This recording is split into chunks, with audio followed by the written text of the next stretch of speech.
2022년 7월 15일 금요일 새벽 기도에 하나님 앞에 올려드리겠습니다.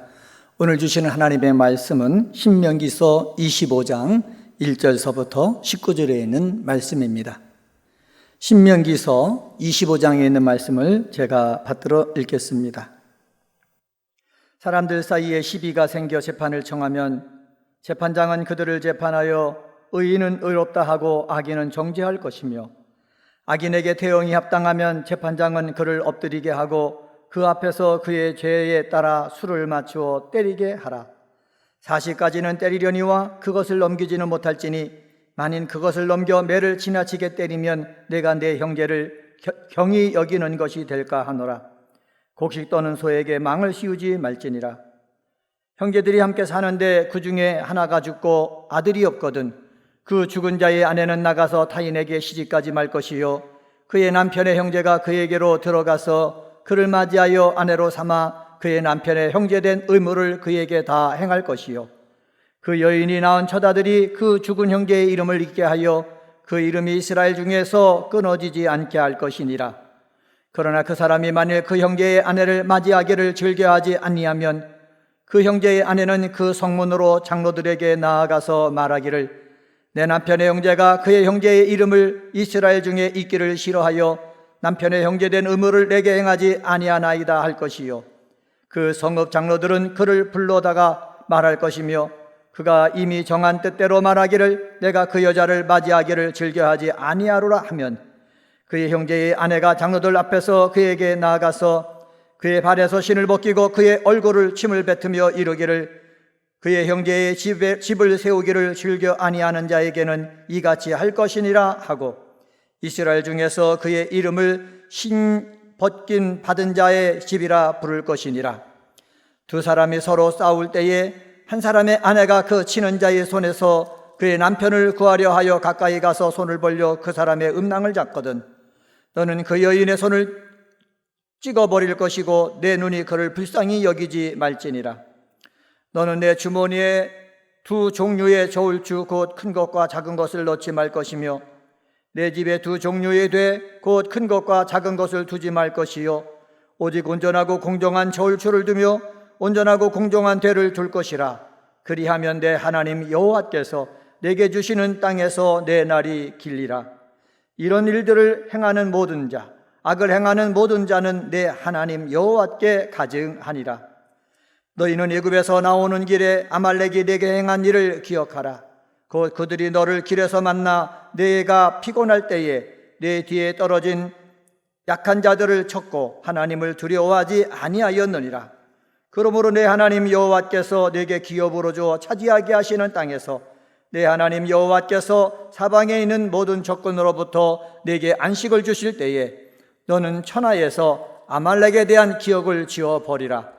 너는 잊지 말지니라. 아멘. 신명기서 5장 말씀을 봉독을 했습니다.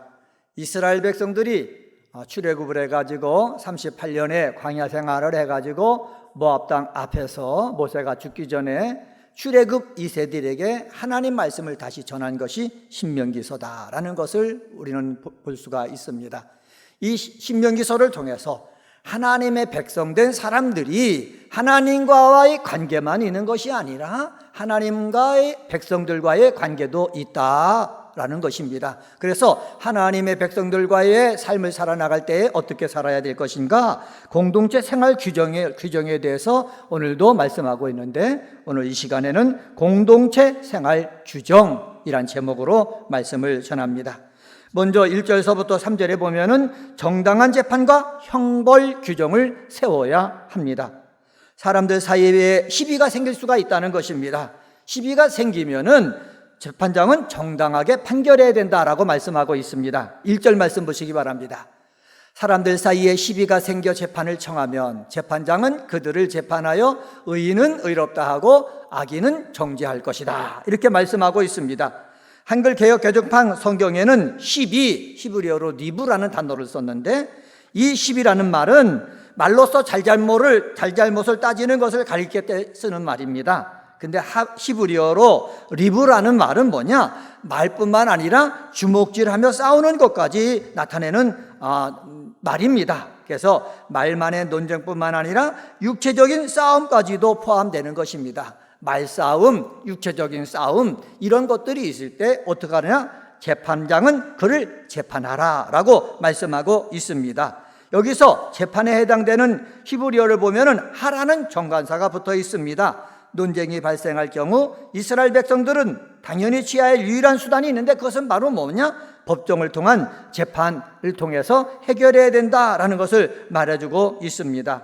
말다툼이나 육체적인 접촉까지 포함하는 싸움이 발생할 때 하나님의 백성들은 다른 방법이 아니라 반드시 하나님의 법의 판단 기준이 되는 법정의 재판을 통해서 문제를 해결해야 함을 말해주고 있습니다. 결코 자기 기준에 따라서 멋대로 시비를 가려서는 안 된다는 것입니다. 왜 그렇습니까? 법정의 재판을 통하지 않고 사적으로 문제를 해결하게 되면은 힘없고 돈 없는 사회적 약자들만 피해를 보기 때문에 반드시 공정한 재판이 이루어지는 재판정에 나가야 된다라고 모세는 말하고 있습니다. 구약 이스라엘 백성이 상징하는 바 신약의 성도들 사이에서도 이 세상 삶을 살다 보면 시비가 발생할 수가 있습니다. 자기 소견에 옳은 대로 말하고 판단할 것이 아니라 옳고 그름의 영원한 판단이 기준되는 것은 바로 뭐냐? 하나님의 말씀이다. 우리는 하나님의 말씀에 의해서 우리 판단받아야 되고 판단해야 된다는 것입니다. 이렇게 시비 법정에서 판단을 해가지고 죄인이 악인이다 라고 판결됐으면 뭐랍니까? 악인에게는 합당한 형벌을 집행해야 된다 말씀하고 있습니다. 2절 3절 말씀 보시기 바랍니다. 악인에게 태형이 합당하면 재판장을 그를 엎드리게 하고 그 앞에서 그의 죄에 따라 수를 맞추어 때리게 하라 말씀하고 있습니다. 3절에 보면은 40까지는 때리려니와 그것을 넘기지는 못할지니 만일 그것을 넘겨 매를 지나치게 때리면 내가 내 형제를 경히 여기는 것이 될까 하노라 말씀하고 있습니다. 40까지는 때리는데 그것을 넘기지 말라는 거예요. 그래서 히브리 사람들은 흑시셈을 하다가 실수를 할 수 있기 때문에 39, 40에 하나 감한 매를 때린다라는 것을 우리가 알 수가 있지요. 그리고 죄인이지만은 매를 맞는 형벌을 당하는 사람도 여기 성경에 보면은 뭐라고 말합니까? 내 형제라고 말하고 있습니다. 비록 재판정에서 악인이 됐지만은 하나님의 택함을 받은 형제라는 사실을 우리에게 말해주고 있는 것입니다. 사랑하는 성도 여러분, 그렇습니다. 삶을 살다 보면은 교회 안에서도 시비가 벌어져서 우리가 하나님의 법에 판결을 받을 때가 있는데 잘한 사람이나 못한 사람이나 다 누구라고요? 형제라는 것입니다. 형제라는 것을 알고 끝까지 서로 위해주는 모습이 우리 성도들에게 있어야 될 것입니다. 두 번째로 공동체 생활 규정이 있습니다. 5절서부터 10절에 보면은 가문이 유지될 수 있게 해야 한다는 것입니다. 5절에 보면은 남편을 잃은 여인에 대해서 그 형제들의 책임 규정을 정하고 있습니다. 5절 말씀 보시기 바랍니다. 형제들이 함께 사는데 그중 하나가 죽고 아들이 없거든 그 죽은 자의 아내는 나가서 타인에게 시집가지 말 것이요 그의 남편의 형제가 그에게로 들어가서 그를 맞이하여 아내로 삼아 그의 남편의 형제된 의무를 그에게 다 행할 것이다 이렇게 말씀하고 있습니다. 지금 이 말씀을 갖다가 계대 결혼의 법칙이다 보통 신학적으로 이렇게 얘기를 합니다. 이스라엘 백성들은 광야 생활을 한 다음에 가나안 땅에 들어가면은 가나안 땅을 유업으로 받습니다. 유업으로 받으면은 어떻게 해요? 이 유업을 잘 유지할 책임이 누구에게 있는 것입니까? 지파의 우리 가족들, 가장들에게 있는 것입니다. 그런데 이 가장이 죽었단 말이에요. 병으로 죽든지 사고로 죽든지 전쟁에 나가서 죽었는데 대를 잇지 못한다면 어떻게 합니까? 그 가업이 없어진다는 것 아닙니까? 가업이 없어지지 아니하고 이 가업이 계속 유지되고 그 가문이 계속 유지되기 위해서 형들이 들어가든지 동생이 들어가서 그 씨를 잇도록 하라라는 것이 우리 성경을 통해서 오늘 주시는 말씀입니다. 6절 말씀 보시기 바랍니다. 6절에 보면 이렇게 말씀합니다. 그 여인이 낳은 첫 아들이 그 죽은 형제의 이름을 잊게 하여 그 이름이 이스라엘 중에서 끊어지지 않게 할 것이니라. 아멘. 끊어지지 않게 하는 것이 누구의? 공동체인 하나님의 택함 받은 사람들의 해야 될 일이다라는 사실입니다. 사랑하는 성도 여러분, 우리는 지금 이 세대에서 아이를 낳지 않는 세대에 살고 있고 결혼하지 않는 세대에 살고 있습니다. 우리는 세상 풍조 따라가는 것이 아니라 우리는 하나님 말씀 따라 살아가야 되는 줄 확신합니다. 하나님 말씀이 무엇입니까? 하나님이 택한 사람을 취해서 결혼하라는 거예요. 결혼한 사람에게 주시는 것이 무엇입니까? 하나님이 주신 대로 생명을 낳아서 하나님의 축복을 대대로 이으라고 하는 것이에요. 우리 은혜광성에 기도하는 사랑하는 성도들은 좋은 사람 만나서 가정을 이루고, 가정을 이루었으면 하나님이 주시는 축복을 받아서 하나님이 복을 나만 받지 말고 대대손손 이어나가게 하는 믿음의 사람들이 다 되시기를 주님의 이름으로 간절히 축원합니다. 세 번째로 13절서부터 19절에 보면은 공동체 생활 규정에 대해서 말씀하고 있는데, 정직한 방법으로 살라 말씀하고 있습니다. 정직한 방법으로 사는 것이 무엇입니까? 공정한 도량령을 사용하라고 하십니다. 13절 14절 말씀 보시기 바랍니다. 13절 14절에 보면은 너는 내 주머니에 두 종류의 저울추 곧 큰 것과 작은 것을 넣지 말 것이며 내 집에 두 종류의 대 곧 큰 것과 작은 것을 두지 말라 말씀하고 있습니다. 왜 큰 것과 작은 것 두지 말라고 합니까? 내가 갖고 있으면은 나도 모르게 속여서 내 형제 자매들을 속여가지고 이윤을 취할 수 있기 때문에 차라리 내 집에도 크기 따라서 두지 말고 내 주머니에도 큰 추와 작은 추를 두지 말라 말씀하고 있는 것입니다. 왜 그렇습니까? 온전하고 공정한 저울추대로 정직하게 삶을 살면은 내 하나님 여호와께서 내게 주시는 땅에서 내 날이 길기 때문에 그렇습니다. 15절 말씀 보시기 바랍니다. 15절 오직 온전하고 공정한 저울추를 두며 온전하고 공정한 대를 둘 것이라. 그리하면 내 하나님 여호와께서 내게 주시는 땅에서 내 날이 길리라. 내가 이웃을 내 형제를 속여서 취하는 것보다 하나님께서 복을 주시는 것이 더 복되다는 것이에요. 내 건강이 더 좋고 내 삶이 더 오래 간다라는 것입니다. 이것이 바로 무엇입니까?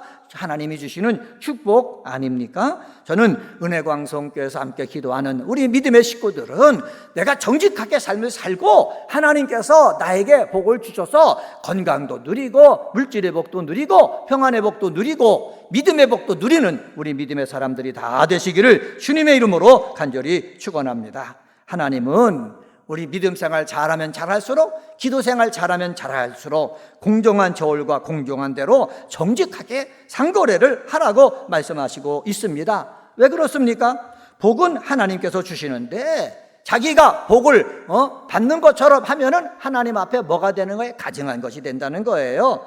하나님은 정직하신 하나님이기 때문에 우리도 정직하게 살라고 말씀하시는 것입니다. 정직하게 사는 것 또 하나 말씀하시고 있어요. 그것은 바로 뭐냐? 상대를 이길 때도요 정당한 방법으로 싸워서 이기라고 말씀하고 있다는 사실입니다. 14절 말씀 보시기 바랍니다. 18절 말씀 보시기 바랍니다. 18절에 보면은 곧 그들이 너를 길에서 만나 내가 피곤할 때에 내 뒤에 떨어진 약한 자를 쳤고 하나님을 두려워하지 아니하였느니라. 이것은 누구에게 한 얘기냐? 아말렉 사람들에게 한 얘기랍니다. 아말렉 사람들이 이스라엘 백성들과 전쟁을 할 때 모세의 손이 피곤해가지고 기도하다가 내려오면은 이스라엘 백성들이 약해지는 것을 알고 산을 보고서 모세가 손을 내렸을 때 어떻게 뒤에서 이스라엘 백성들을 급습했다는 거예요. 이거는요 비겁한 행위라는 거지요. 싸워서 이기려면은 정당하게 싸워서 이겨야 된다라는 말씀을 오늘 본문에서 하고 있습니다. 사랑하는 성도 여러분, 우리가 이 세상의 삶을 살려면은 정당하게 싸워서 이겨야 하고 정당한 방법으로 살아서 하나님이 주시는 복을 받아 누려야 하는 것입니다. 오늘은 신명기서 25장 말씀 가지고 공동체 생활 규정이란 제목으로 말씀을 전했습니다. 정당한 재판과 형벌 규정을 세워야 된다 말씀하고 있고, 가문을 유지될 수 있게 해야 된다 말씀하고 있고요, 정직한 방법으로 싸우고 살아야 된다 말씀하고 있습니다. 이러한 방법으로 살아서 하나님이 주시는 복을 내가 받고 그것을 누리는 우리 은혜광성의 성도님들이 다 되시기를 주님의 이름으로 간절히 축원합니다. 기도하시겠습니다. 할렐루야. 하나님 아버지 감사합니다. 오늘 새벽에도 하나님 말씀을 묵상하며 하루를 살게 하여 주시니 감사합니다.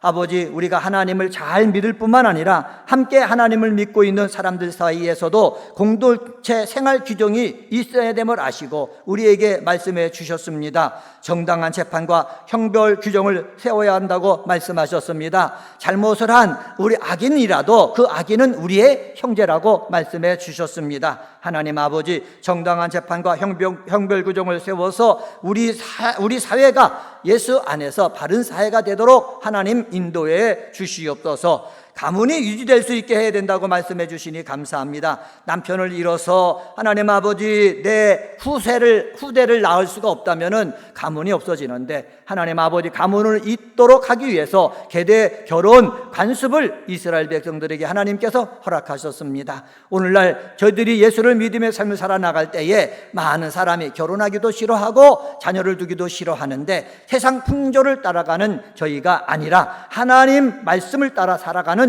저희들 되어지기를 원합니다. 그래서 은혜광성교회 나와서 믿음 생활하는 살아가는 성도들은 하나님께서 주시는 내 뼈 중에 뼈요 살 중에 살을 만나게 도와주시고, 결혼을 했으면은 하나님이 주시는 자녀를 낳아서 하나님이 주신 축복을 대대로 이어나가게 하는 복 있는 사람 되도록 역사하여 주시옵소서. 하나님께서는 내 이웃들을 속이지 말고 정당한 법으로 살아서 복을 받아 누려라 말씀하시는데, 하나님 아버지, 우리 은혜광성에 기도하는 동역자들, 믿음생활 같이 하는 사람은 정당한 방법으로 싸우게 하시고 정당한 방법으로 상거래를 해서 하나님이 주시는 복을 받아 누리는 자 다 되도록 역사하여 주시옵소서. 하나님 아버지, 2022년도 우리의 기원이 있습니다. 모이기를 힘쓰는 교회가 되어지기를 원합니다. 소망으로 모이는 교회, 격려하며 모이는 교회, 습관 따라 모이는 교회 되게 하여 주옵소서. 하나님 아버지, 오늘은 금요일입니다. 10시에 구역장 권찰님들이 모입니다. 우리 구역장 권찰님을 사랑해 주시고 모여서 말씀을 듣고 모여서 교회 소식을 알고 하나님 아버지 예배 드릴 때에 하나님께서 맡겨주신 양무들을 예수님 사랑하듯이 교회를 사랑하듯이 사랑하며 섬길 수 있는 우리 구역장님 권찰님 되어도록 하나님 역사하시고,